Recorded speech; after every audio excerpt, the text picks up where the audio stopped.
사도행전 9장 32절부터 43절까지 말씀을 저와 성도님들이 한 절씩 교독하고 마지막 43절은 함께 읽도록 하겠습니다.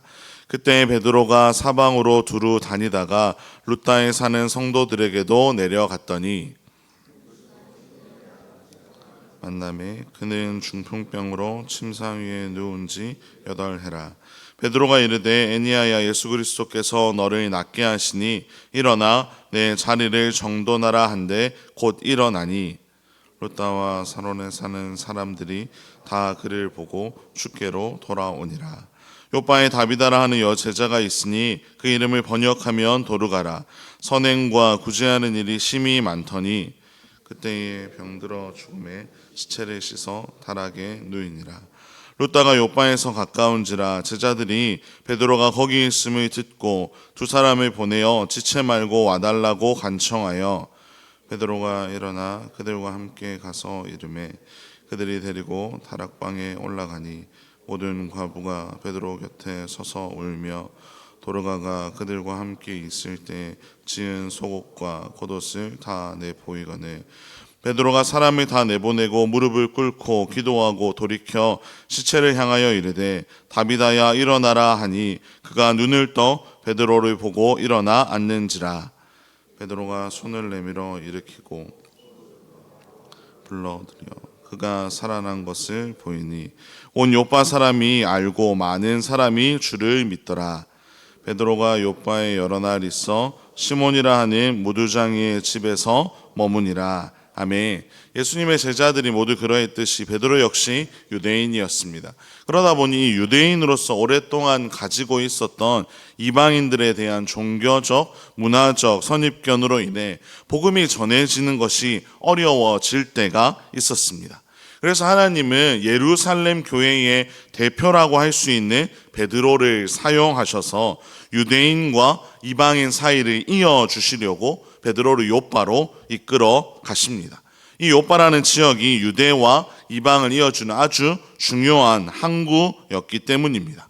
그렇게 요빠로 이동하고 있던 중에 베드로는 룻다라는 지역에 이르러 8년 동안 중풍병으로 누워있던 에니야라는 남자를 만났습니다.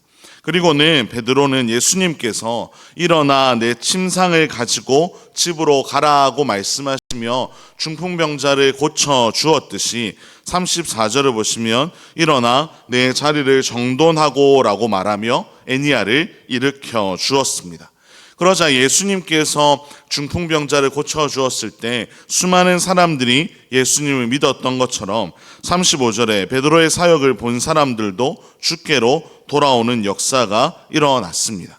이어서 36절에서부터도 베드로는 다시 한 사람을 살리게 되는데 그 사람은 다비다라고도 하고 헬라어로는 도르가라고도 불리는 여인이었습니다.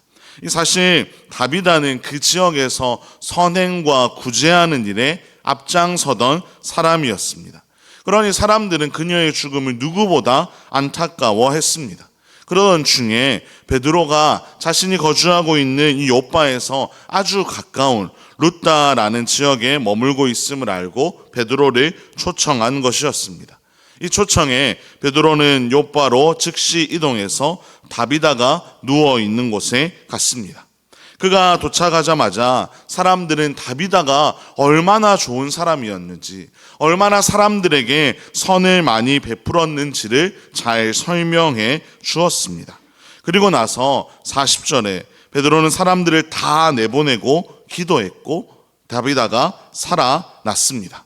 그 결과 여기에서도 수많은 사람들이 주를 믿게 되는 역사가 일어났던 것입니다. 성도 여러분, 여러분이 베드로라면, 이 순간에 베드로였다면 여러분은 어떤 마음이 드셨을까요? 아마 좀 자만하는 마음이 생기지도 않았을까요?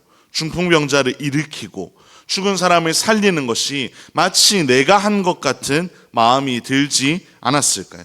하지만 베드로는 그러지 않았습니다. 베드로는 이 모든 것이 예수님의 능력 때문임을 명확하게 알고 있었기에 하나님께서 자신에게 허락한 자리를 묵묵히 감당하며 걸어갑니다. 42절에 요빠 사람들이 수많은 이들이 예수님을 믿게 되었고 그것을 그냥 두고 떠날 수 없어서 예수님이 어떤 분이신지 그곳에 남아 더 머물며 말씀을 전해 주었던 것입니다. 그런데 이 과정에서도 베드로가 얼마나 예수님을 닮기를 원했는지를 보여주는 표현이 43절에 나오는데요. 43절입니다. 베드로가 요바에 여러 날 있어 시몬이라 하는 무두장의 집에서 머무니라. 그가 어디에 머물렀다고 나와 있습니까? 바로 무두장이의 집입니다. 이 무두장이라는 사람은 동물의 가죽을 벗겨서 가공하는 사람이었습니다. 그러니 늘 동물의 시체를 만져야 하는 직업이었습니다. 유대인들은 이 무두장이를 죄인처럼 취급하던 것이 당시의 문화였습니다. 베드로는 삭개오, 수많은 사람들이 멸시하고 조롱했던 삭개오 집에 예수님이 찾아가서 머무셨던 것처럼 베드로 역시 수많은 사람들의 멸시를 받으며 소외받으며 살아가고 있던 무두장이의 집에 머물며 예수님을 닮는 섬김의 모습을 보여준 것입니다. 주 안에서 사랑하는 성도 여러분, 누구보다 가까이에서 예수님과 함께했던 베드로는 비록 예수님의 십자가 앞에서 예수님을 부인하는 정말 아쉬운 모습을 보여주기도 했지만 예수님의 부활 이후에 누구보다 예수님의 놀라운 능력을 힘입어 한 걸음 한 걸음 걸어갔습니다.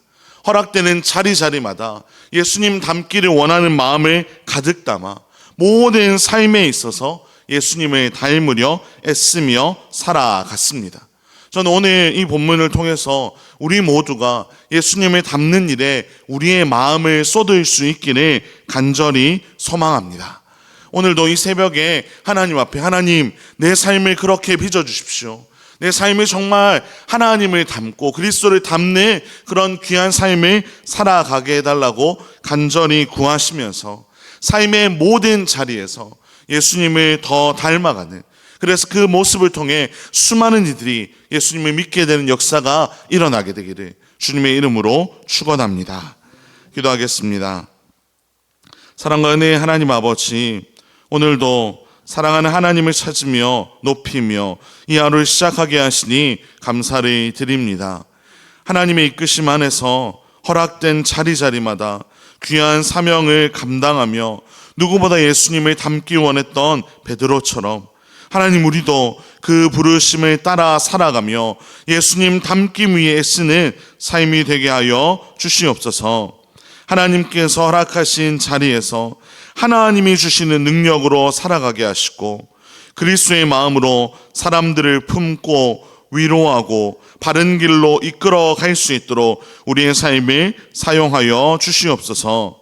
내가 원하는 대로 내 인생을 살아가지 않게 하시고 이방인들을 향해 걸어가게 하시는 하나님의 인도하심을 따라 모든 것을 드리며 나아간 베드로처럼 우리도 하나님의 뜻을 구하며 하나님께서 이끄시는 대로 우리의 걸음을 걸어갈 수 있도록 인도하여 주시옵소서. 이 모든 말씀 우리 주 예수 그리스도의 이름으로 기도합니다. 아멘. 우리 함께